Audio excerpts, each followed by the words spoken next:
এদিকে ফের কাছাড়ে চোর সন্দেহে এক যুবককে গণপিটুনি, হাত বেঁধে মারধরের অভিযোগ। ঘটনা কাটিগড়ার লাঠিমারা গ্রামের।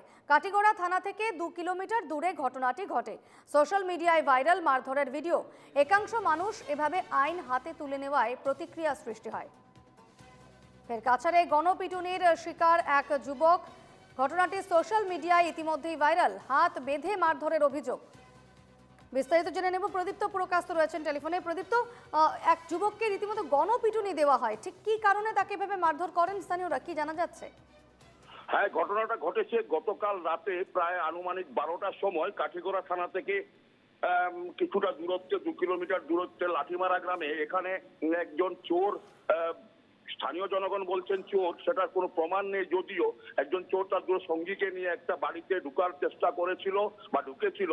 তখন স্থানীয় জনগণ একজনকে আটক করে ফেলেন। তারপর তার সঙ্গে দুজন চলে যায়, পালিয়ে যায়।